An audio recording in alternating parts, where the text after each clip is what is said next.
का मन निर्मल है वही मुझको पा सकते हैं, और जिनके मन में कपट है, छल है, उनसे तो मैं लाखों कोस दूर ही रहता हूँ।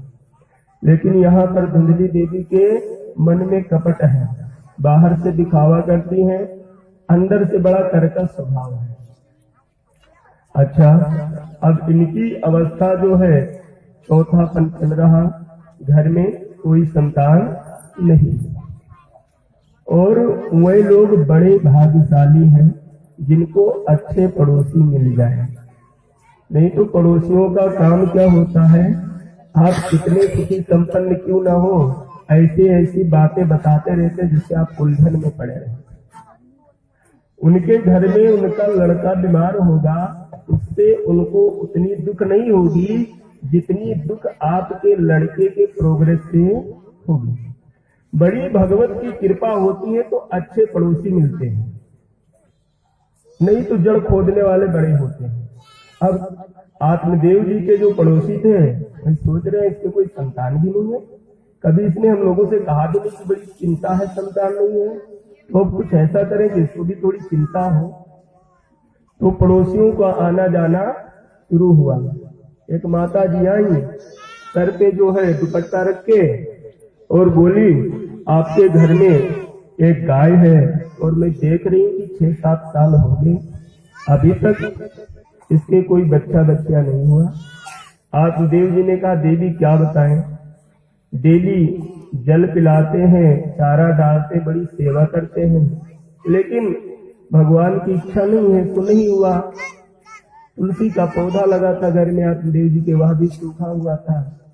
कहा कि आपके घर में एक तुलसी का वृक्ष है, ये भी सूख गया। बोले, देवी क्या बताएं, सेवा तो खूब करता हूँ पर पता नहीं क्यों वृक्ष सूख जाता है। बोले, आप नहीं बताओगे, हम बताते हैं। आपके घर में संतान नहीं है ना, ये उसी का पाप है, ये तो आपका पूरा घर ही बांझ है। जो भी लाओगे ना किसी के, ना ही तो गाय लाओगे तो बच्चे होंगे, आपके घर वाले की कोई संतान नहीं हुआ, वृक्ष लगा रहे वो भी सूख जाते हैं, तुम्हारे पितृ तुमसे नाराज है, और ये तुम्हारा घर है जो स्थान है बांझ है, मतलब इसको छोड़ के चले जाओ, दान कर दो, हम रहें। आत्मदेव जी को ऐसी उन लोगों ने सुनाई। आत्मदेव जी को बड़ा चिंता हुआ कि लोगों के घर पे जाकर के पूजा पाठ कराता हूँ, उनका तो कल्याण हो जाता, हमारे घर में हमारे कोई संतान नहीं, पड़ोस वाले ऐसा कह रहे, अब हम करें तो क्या करें। आत्मदेव जी चिंता में बैठे हुए, उन्होंने मन में संकल्प किया कि अब मैं तपस्या के लिए जाऊंगा, और जिसके संतान ना हो ऐसा कोई जीवन होता है। जब हमारी मृत्यु होगी तो हमारा यह वैभव कौन संभालेगा, या हमारी वृद्धा अवस्था आएगी तो हमें एक लोटा पानी कौन देगा। ऐसा आत्मदेव जी सोचने लगे और मन में निश्चय करके जंगल को चले गए। अब जंगल में जब जा रहे थे तो साथ में धन लेकर गए थे, और थोड़ा थोड़ा दान करते गए तो धन खत्म हो गया 3-4 दिन में।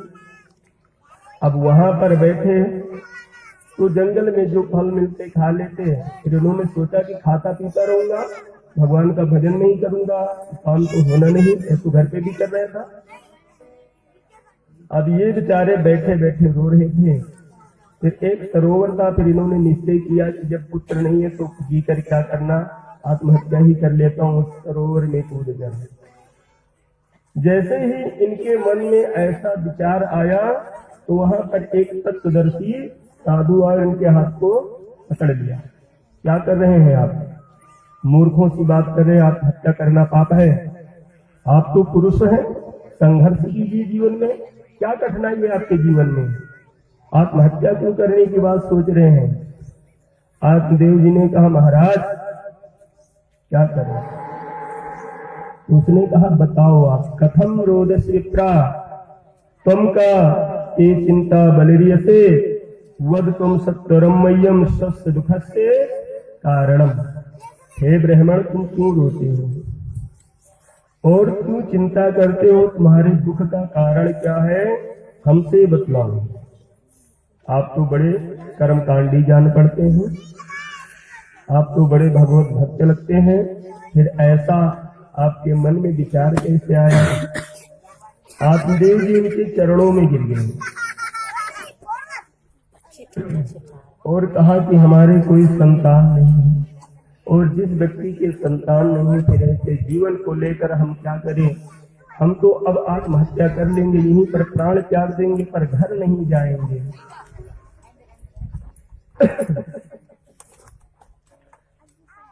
तो उस तत्वदर्शी संत ने कहा, मुंच ज्ञानम प्रजारूपम बलिष्ठा कर्मणो गति विवेकम तो समासद्या त्यज संसार वासनम।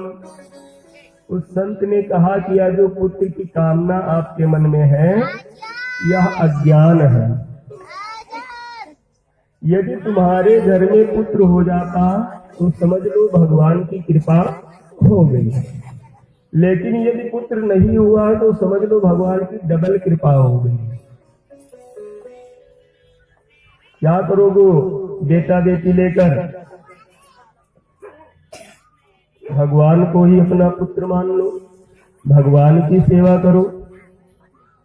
पुत्र होते भी हैं तो कितने ऐसे पुत्र हुए जो अपने माता पिता की सेवा करते हैं। 100 में से एक भी ढूंढने पर नहीं मिलता। करते भी हैं तो कब तक? जब तक विवाह नहीं हुआ तब तक। और जैसे विवाह हुआ, श्रीमती जी का आगमन हुआ तो पिता और माता की तरफ से ध्यान हट जाता है। फिर एक ही कार्य रहता, समय समय पर ससुराल जाओ, पत्नी को भी घुमा करके लाओ, पत्नी प्रसन्न रहेगी, आप बड़े सुख से रहेंगे। थोड़ा सा गड़बड़ी पड़ा तो किसी दिन भोजन नहीं देगी तो क्या करेंगे? तो अब आपके पुत्र नहीं है, मान लो हमारे पुत्र नहीं है तो हम क्या करते हैं? 2-4 साल सोचते हैं कि पुत्र नहीं है, फिर हम सोचते हैं किस्मत में ही नहीं था, कोई बात नहीं, जीवन आगे बढ़ जाती है। पुत्र होता है और होकर के यदि मृत्यु हो जाती है उसकी तो कुछ दिन तक रोते हैं, हुआ तो था पर नहीं रहा। लेकिन पुत्र हो करके यदि नालायक निकल जाए, शराबी निकल जाए, जुआरी निकल जाए, चोर निकल जाए, डकैत बन जाए तो जिंदगी भर आपको सुख से रहने नहीं देगा। तो क्या करोगे पुत्र लेकर? भगवान को ही अपना पुत्र मान लो। तो आत्मदेव जी ने कहा यही तो सबसे बड़ी विडंबना है। यदि किसी संत के पास जाओ, किसी विद्वान के पास जाओ और अपनी समस्या कह दो तो अपने वेद ज्ञान को बखानना शुरू कर देते हैं। अरे महाराज मुझे ज्ञान नहीं चाहिए, मुझे तो पुत्र चाहिए, कैसे भी करके आप मुझे पुत्र का वरदान दीजिए। तो उस संत ने कहा कि मैंने तुम्हारे मस्तक की रेखा देखी है और इस जन्म की बात आप क्या करते हैं ब्राह्मण जी? 7 जन्म तक आपके कोई संतान नहीं लिखा है। अब उसने सोचा कि इतना बड़ा ज्ञानी है जो मस्तक की रेखा देखकर यह बता दे कि 7 जन्म तक संतान नहीं होगी, तो यदि हम उसके चरणों में गिर जाएं और जब तक चरण न छोड़े कि जब तक तुम मुझे पुत्र होने का वरदान नहीं दे दोगे, पुत्रवान होने का वरदान नहीं दे दोगे, तो आत्मदेव जी ने उनका चरण पकड़ लिया और बोले जब तक आपका चरण नहीं छोड़ेंगे, जब तक आप हमें पुत्रवान होने का वरदान नहीं दे देते। आप यदि हमारे किस्मत में नहीं है तो अपने तपस्या से बलपूर्वक हमें पुत्रवान होने का वरदान दीजिए। अब उसने कहा कि देखो जो किस्मत में नहीं है उसके लिए जिद नहीं करते और बलपूर्वक कोई चीज हासिल भर कर लो तो उससे कभी सुख नहीं मिलता। अगर आप 8 घंटे मजदूरी करके 500 पाएंगे उससे सुखी रहेंगे, लेकिन अगर किसी का जेब काट कर 5000 भी ले आए तो पता चलेगा अगले दिन एक्सीडेंट हो गया। तो जितना लाओगे नहीं उससे ज्यादा खर्चा और बन जाएगा और रहे ना रहे इसकी भी कोई गारंटी नहीं है। तो अब जब गोकर्ण जी ने चरण पकड़ लिया, रोने लगे, चरण छोड़ ही नहीं रहे हैं, तो जो संत होते हैं बड़े दयालु होते, संत को दया आ गई और उसने एक फल दिया, ले जा करके अपने पत्नी को खिला देना, तो भगवान की कृपा होगी, पुत्र प्राप्ति होगा। आत्मदेव जी फल लेकर के घर पर आए, पत्नी को फल दिया और बोले कि संत ने दिया है, इसको खाने से हम लोगों को पुत्र की प्राप्ति हो जाएगी, हमारे घर भी बालक हो जाएगा। अब उसकी पत्नी को तो बेटा वोटा चाहिए नहीं था, वो तो अपने आप में मस्त थी, बेटा होगा तो उसकी भी परवरिश करो, ऐसे भी चौथापन चल रहा है हमारा, क्या करेंगे बेटा लेकर के। धुंधली देवी तो बड़ी मस्त थी, आत्मदेव जी फल लेकर के आए, अब मना भी नहीं कर सकती, फल को ले लिया, फिर लेकर के मन में विचार करने लगी कि यदि मैंने फल खा लिया और मेरे कोख में, मेरे गर्भ में बालक आया और घर में कहीं आग लग गया, मैं भाग नहीं पाऊंगी, जल के मर जाऊंगी। और मैंने सुना है कि सुखदेव जी जो है वह भी संत के संतान थे और उन्होंने 12 वर्ष तक मातृ गर्भ में निवास किया, और यदि इसने भी ऐसा किया तदा मम मरणम भवे, तो मेरी मृत्यु निश्चित है। बड़ी परेशान है तो अपने पड़ोसी को, सहेली को बुलाया। सहेली आई, सारी बात बता दिया, पति गए थे जंगल में, फल लेकर आए हैं, इसको खा लो, पुत्र हो जाएगा, मुझे तो कुछ चाहिए नहीं। इस अवस्था में मैं न दौड़ सकती, घर में कहीं आग लग जाए, कहीं चोर आ जाए, कोई डकैत आ जाए, भागना हो तो मैं क्या करूंगी। तो उसकी सहेली ने कहा कि देखो अब संत ने दिया है तो आपको सम्मान करना चाहिए। तो अपने सहेली से बोली कि आपके जो बालक होगा इस बार, इसके एक सहेली थी, उसके 6 बच्चे थे और वह गर्भवती थी, 7वें बच्चे का जन्म होने वाला था। उसने कहा जब आपके घर कोई बालक जन्म ले तो मुझे दे देना, और उसके बदले में मैं तुम्हें बहुत सारा धन दे दूंगी, तो तुम्हारे बच्चों की परवरिश हो जाएगी और हमारे भी बालक हो जाएगा। तो दोनों सहेलियों ने मंत्रणा की, कहा ठीक है, लेकिन उसकी सहेली ने कहा ये तो ठीक है, मैं अपना बालक आपको दे दूंगी, लेकिन कहीं फल खाने से बेटा होता है क्या? यदि फल खाने से ही बेटा होता तो इस संसार की संरचना स्त्री खुद बनाते क्यों? फिर इसका परीक्षण तो ले, या संत ने कहीं ऐसे झूठ मूठ बोल के आपके पति को पागल बना दिया हो। तो दोनों ने मिलकर फल गौ माता को खिला दिया। अब उसके घर में 6 संतान हैं सहेली के, और इनकी कोई नहीं है। जिनके पास धन की अधिकता होती है उनके घर में कई ऐसे लोग हैं कि लाखों लाखों करोड़ का टर्नओवर करते हैं सालों में, और संतान नहीं है। पूछो उनसे तो बोलेंगे कि हम तो अपने पिताजी ने हमें गोद लिया था और हम भी किसी के बालक को गोद ले लेंगे।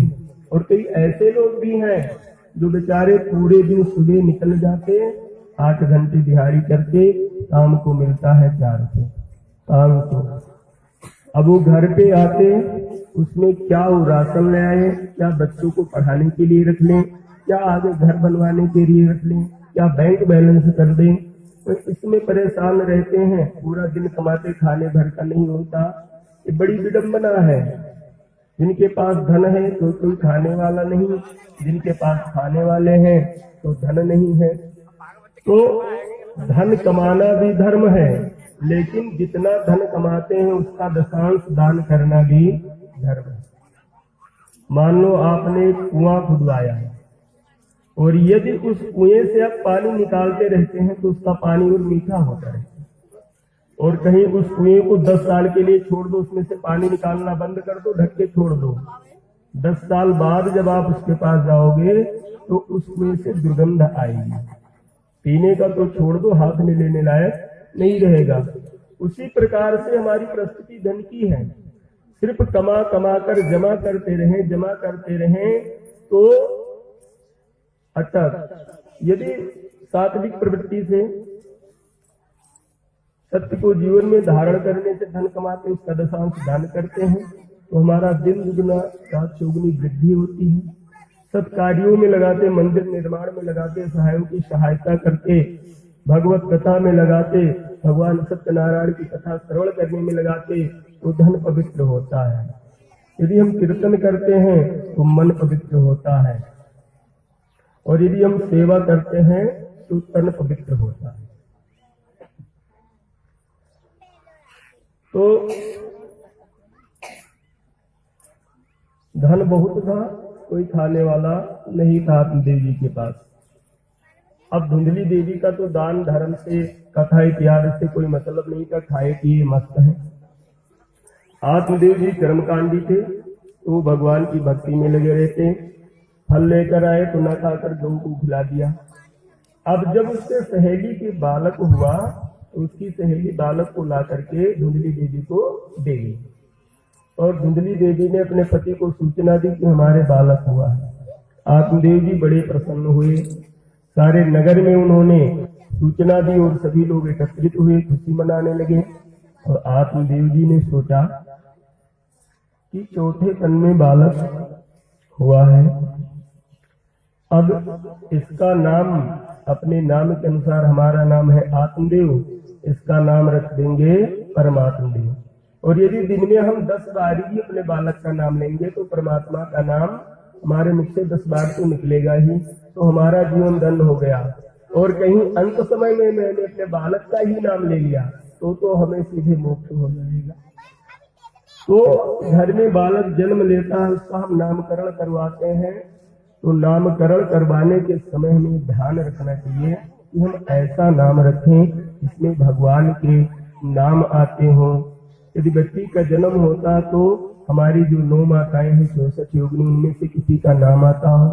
यदि हम बच्चों का भी नाम लेंगे तो भगवत नाम का जो है उच्चारण होता रहेगा।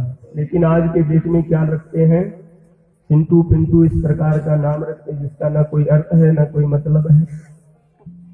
नाना प्रकार के अनेक अनेक पश्चिमी सभ्यताओं को अपना रहे हैं, सनातन सभ्यता से पीछे हट रहे हैं। तो आत्मदेव जी ने कहा कि मैं अपने बेटे का नाम परमात्मा देव रखूंगा। धुंधली देवी ने कहा आप तो बड़े चालाक निकले, 9 महीने तक गर्भ में धारण किया, जन्म हुआ बच्चे का पालन पोषण मैं करती हूँ, यदि आप बिस्तर गीला करकर इसको सूखे में सुलाती हूँ, खुद गीले में रहती हूँ, आप तो पूजा पाठ में लगे रहते और नाम आपके नाम पे, ऐसा नहीं होगा। जन्म मैंने दिया है तो नाम भी मेरे नाम के अनुसार ही होगा। तो पत्नी के कहने पर उसका नाम धुंधकारी रख दिया। अब 3 महीने बाद उन लोगों ने जो गाय को फल खिलाया था उसके भी एक बच्चा हुआ। उसका पूरा शरीर तो मनुष्य का था, लेकिन कान बड़े बड़े थे, गाय के समान थे। तो गोकर्ण जी ने उसका नाम, आत्मदेव जी ने उसका नाम गोकर्ण रख दिया। गोकर्ण पंडितो ज्ञानी धुंधकारी महाखला। अच्छा, सोचने वाली समझने वाली बात यह है कि जिनके घर में इकलौते संतान होते हैं, एक ही लड़का या लड़की होती है, उनके बिगड़ने के चांस बहुत ज्यादा होते हैं। और कहीं आपका विवाह हो गया, 10, 15, 20 साल तक संतान नहीं, उसके बाद हो तो उसका दुलार और बढ़ जाता, फिर उसके बिगड़ने के चांस और हो जाते हैं। क्योंकि जिनके 4 हैं वो चारों लोगों को लेकर चलते, हमारे एक है तो हम सोचते हैं कितना ये खत्म करेगा, कितना खर्च करेगा, वो 4 का खर्चा बर्दाश्त करके नहीं कर पाएंगे, तो उसके बिगड़ने के चांस ज्यादा होते हैं। अब बच्चे जब बचपन में कांच की गोली से खेलने लगे तो बड़ी ध्यान देने की जरूरत होती है वहां पर। यदि आपने उन पर ध्यान नहीं दिया तो आगे चल करके ताश के पत्तों से खेलने लगते हैं, जैसे यहाँ लोग बैठ करके खेलते हैं। फिर ताश का पत्ता खेलते खेलते जुआ खेलने लगते हैं। अब जब जुआ खेलेंगे तो धन हार भी जाएंगे, धन हारेंगे तो और आवश्यकता पड़ेगी, आवश्यकता पड़ेगी तो या तो घर से ले जाओ या कहीं चोरी करो। और जिनके 4 बच्चे हैं, अगर वो एक दिन 10 रुपए हार गए, दूसरे दिन मम्मी पापा कान पकड़ के बैठेंगे, दोबारा से उधर दिख गया तो बड़े मार मारेंगे। और कई लोग अहम में आकर के कोई बात नहीं 10 रुपए हार गए, जाएंगे कोई बात नहीं, फिर वो अगले दिन जा करके 100 रुपया सीधा लगाएंगे, तो हार गया। फिर ऐसे ऐसे करके आत्मदेव जी से चूक हो गई। धुंधकारी जो है जुआ खेलने लगा, शराब पीने लगा, और शराब पीने लगा, मीट मच्छी का सेवन करने लगा। रात को 2-2 बजे घर आता है, सर पे काली पगड़ी बांध के, डाकुओं सा देश बना करके घर आता। अब एक दिन वह घर आया और आत्मदेव जी ने उसको देखा। रात्रि के 12 बज रहे थे, काली पट्टी बांधे हुए और घर में शराब की बोतलें पड़ी, जगह जगह हड्डी पड़े हुए हैं। तो आत्मदेव जी ने धुंधकारी को फटकार लगाई, बेटा यह तुम्हें जो मनुष्य का शरीर मिला है, मनुष्य के शरीर के बाद तुम्हें ब्राह्मण के घर में जन्म मिला, वो भी कर्मकांडी ब्राह्मण के घर में, जो दुनिया को पूजा पाठ करना सिखाता, उसके घर में आकर के तुम शराब पीते हो, मांस मदिरा का सेवन करते हो, जुआ खेलते हो। यह जो मनुष्य का शरीर है यह क्षुद्र कामों के लिए नहीं है, यह तो भगवत प्राप्ति का साधन है। इससे तो बड़े बड़े संतों ने भक्ति भाव करके भगवान को प्राप्त किया और तुम अपना जीवन व्यर्थ में गंवा रहे हो, साथ साथ हमें भी कलंकित कर रहे हो। उसने कहा चुप रहो, तुम सठिया गए हो, बूढ़े हो गए हो ना, तो तुम्हारी बुद्धि अब काम नहीं करती। मैं जो भी करता हूं ठीक ही करता हूं, तुम्हारी बुद्धि काम नहीं करती। और उनको झटक के जा करके घर में बैठ गया। अब आत्मदेव जी रोने लगे। उस संत की बात याद आई कि कह रहा था कि यदि नालायक निकल गया तो जिंदगी भर सुख से रहने नहीं देगा। अब आत्मदेव जी बैठकर रो रहे हैं घर में। उसी बीच गोकर्ण जी आए। अरे पिताजी आप रो क्यों रहे हैं? गोकर्ण जी के कंधे पर लगे और बिलक बिलक कर रोने लगी। गोकर्ण ने कहा कि बताइए तो क्या कष्ट है आपको, आप रो क्यों रहे हैं? बोले क्या बताऊं बेटा, हमारे पुत्र ने इस घर को नरक बना दिया। घर पे रहने का हमारा इच्छा नहीं कर रहा, हमारा मन गंवारा नहीं कर रहा कि घर पे रहें। और यदि मैं वन में जाऊं तो मन में वैराग्य नहीं है, वन में जाऊं तो कैसे जाऊं? तो मेरे समझ में नहीं आता कि मैं क्या करूं। गोकर्ण जी ने बड़ा सुंदर उपदेश दिया। देह अस्ति मांस रुधिरे अभिमतिम त्यजत्वं जया सुतादिश सदा ममतां विमुञ्च हस्तनिशा जगदादिदम् क्षणभङ्गनिष्ठम् वैराग्य रसिको भाव भक्ति निष्ठा। गोकर्ण जी ने कहा पिताजी मैं तो एक बात कहता हूं, पहले तो शरीर के प्रति जो हमारा देह अभिमान है उसको मिटाओ, देह अभिमान का त्याग करो। मैं शरीर हूं ऐसा मानना छोड़ दो।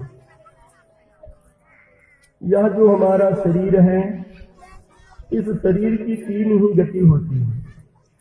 यदि इसको जमीन में गाड़ दिया जाए तो सड़ जाता है, कीड़े बन जाते हैं, कीड़े पड़ जाते हैं। यदि जला दिया जाए तो राख बन जाता है, और यदि ऐसे फेंक दिया जाए तो इसको कुत्ते, सियार और जो मांस भक्षण करने वाले पक्षी हैं, पशु हैं, खा जाते। इसके अलावा इसकी कोई चौथी अवस्था नहीं है। चाहे पंडित जी बोलो, चाहे वर्मा जी बोलो, चाहे शर्मा जी बोलो, यह जो मनुष्य है उसमें कोई परिवर्तन आने वाला नहीं है। मनुष्य का शरीर सबका एक सा हो, सब एक ही है। उसी परमात्मा की अंश आत्मा सबके अंदर विद्यमान है। और ऐसा समझना कि यह शरीर ही सब कुछ है, इसको आप त्याग करें। देखो बड़ा सुंदर प्रसंग है, समझने वाली बात है। आप यहाँ पर अपने आप को आत्मदेव मान करके केंद्र में बैठ जाइए और फिर सोचिए कितना सुंदर उपदेश गोकर्ण जी कर रहे हैं। पिताजी आप शरीर को शरीर ही हूं मैं ऐसा मानना छोड़ दीजिए, देह अभिमान का त्याग कीजिए। आप कथा श्रवण कर रहे हैं, कथा श्रवण करके घर जाएं, घर जा करके एकांत में बैठ करके अपने आप से प्रश्न कीजिए कि मैं कौन हूं। यदि शरीर मैं हूं तो शरीर की मृत्यु नहीं होने देना चाहिए। शरीर तो मर जाती है, हम रूप नहीं पाते। यदि आंखें मैं हूं तो आंख में तिनका भी पड़ जाए तो आंख खराब हो जाती, टूट जाती, मैं रोक नहीं पाता। यदि यह पुत्र पुत्री मेरे हैं, पुत्र पुत्री मेरे हैं, तो ये चोटिल हो जाते हैं, गलत मार्ग पे चल जाते हैं, उनको सुरक्षा या सदमार्ग पे लगा नहीं पाते। यह कार्य व्यापार हमारा है, तो यदि यह कार्य व्यापार हम नहीं करें तो उसके पहले भी कोई कर रहा था, और जब हम नहीं करेंगे, नहीं रहेंगे, उसके बाद भी कोई करेगा। यह कार्य व्यापार भी मेरा नहीं है, तो सृष्टि का कर्म है। यह सब रिश्ते नाते जितने भी हैं शरीर के हैं, और हम जो है आत्मा है, नित्य है, मुक्त है। ऐसा सोचिए तो आपके मन से एक आवाज आए, चल रे हंसा अमर लोक, यहाँ कोई नहीं तेरा है, जग वालों का हुआ अंधेरा, अपना हुआ सवेरा है। अब इसका मतलब क्या है? का मतलब ये नहीं कि कार्य व्यापार नहीं करना चाहिए। कार्य व्यापार करो, कार्य व्यापार करके खूब धन कमाओ, या भी आपका इस शरीर का धर्म है। समाज में अच्छी प्रतिष्ठा मिले, यह भी हमारा धर्म है। पुत्र पौत्र हो, हमारा गृहस्थ अच्छा चले, ऐसा प्रयास हमें करना चाहिए। लेकिन सब कुछ यही है मेरे, इनके बिना मैं नहीं रह सकता, यह सोचना ही जो है अधर्म। तो आत्मदेव जी को गोकर्ण जी उपदेश कर रहे हैं कि यदि आप देह के अभिमान को त्याग सकते हैं तो ही जंगल में जाने का, तपस्या करने का फायदा है, लाभ है। और यदि आप इसका त्याग नहीं कर सकते तो उससे भी कोई लाभ नहीं है।